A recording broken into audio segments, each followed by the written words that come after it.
Udah gila, ayah dan anak kandung ini melakukan hubungan incest dan endingnya kalian harus nonton sampai habis nih. Nah jadi guys, ceritanya ada pasangan suami istri yang bernama Stephen Pledel dan Alyssa. Dari pernikahan mereka itu, mereka dikaruniai seorang anak bernama Dennis Pledel. Namun sayangnya, saat anaknya baru lahir, Alyssa dan Stephen sepakat untuk menyerahkan bayi mereka ke orang lain dengan alasan kalau Stephen ini belum siap jadi ayah karena emosinya yang kadang masih belum stabil dan suka melakukan kekerasan. Akhirnya, Dennis pun diadopsi sama orang lain dan namanya diubah menjadi Katie Pledel. Singkat cerita, setelah menginjak usia 18 tahun, Katie ini mengetahui kalau dia merupakan anak angkat. Dia pun berusaha untuk mencari tahu asal-usulnya dan siapa orang tua kandungnya. Setelah mencari-cari melalui sosial media, Katie pun akhirnya mengetahui kalau ayah dan ibu kandungnya adalah Stephen Pledel dan juga Alyssa. Di tahun 2016, Katie pun akhirnya bisa bertemu dengan Stephen Pledel dan juga Alyssa, ayah ibu kandungnya. Di tahun 2016, akhirnya Katie ini bisa menemukan Stephen dan Alyssa yang merupakan orang tua kandungnya. Kemudian, Katie pun memutuskan untuk tinggal bersama mereka. Saat itu, posisinya ternyata Stephen dan Alyssa ini lagi dalam proses mau pisah karena si Stephen yang gak pernah bisa berubah. Selain itu, ternyata juga nih guys, Stephen dan Alyssa udah punya dua anak lain alias saudaranya si Katie. Alyssa ngasih tahu ke Katie kalau ayahnya ini merupakan orang yang pemarah dan suka ngelakuin kekerasan. Bahkan hal itu dilakukan oleh ayahnya sejak si Katie masih bayi. Itulah kenapa Katie ini diberikan pada orang lain. 6 minggu setelah Katie ini tinggal sama orang tua kandungnya, Alyssa mencium gerak-gerik mencurigakan di mana dia pernah memergoki kalau suaminya Stephen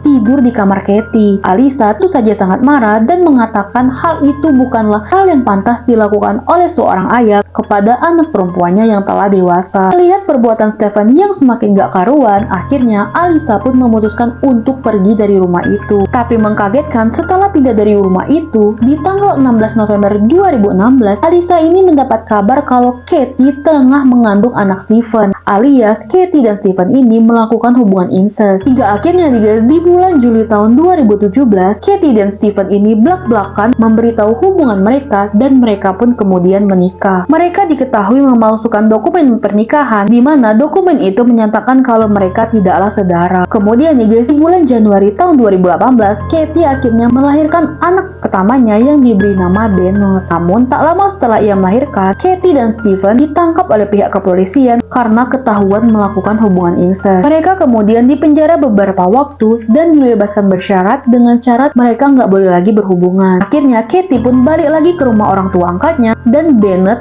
anak dari Katie dan Stephen, diasuh oleh ibu Stephen alias nenek si Katie. Singkat cerita, suatu hari Stephen ini pergi ke rumah ibunya dan menjemput anaknya Bennett. Stephen mengatakan kalau dia ingin membawa Bennett ke Katie karena Katie ini udah rindu banget sama anaknya. Stephen juga berjanji akan membawa kembali Bennett di esok paginya. Namun keesokan paginya udah ditunggu-tunggu, ternyata Stephen ini nggak datang-datang. Gak lama kemudian dia pun menelpon ibunya dan mengatakan kalau dia udah ngebunuh Bennett, Katie, dan juga orang tua angkat Katie. Setelah polisi memeriksa rumah Katie, Katie dan orang tua angkatnya ditemukan udah nggak bernyawa dengan bekas luka tembak di kepala mereka. Selain itu, Bennett juga ditemukan tak bernyawa di rumah Stephen. Ketika polisi ingin mencari Stephen untuk menangkapnya, ternyata nih guys, Stephen ini berada di dalam mobilnya dalam keadaan tak bernyawa dan diduga menembak kepalanya sendiri. Dan motif Stephen melakukan hal itu nih guys, diketahui karena Katie ini meminta pada Stephen untuk mengakhiri hubungan mereka.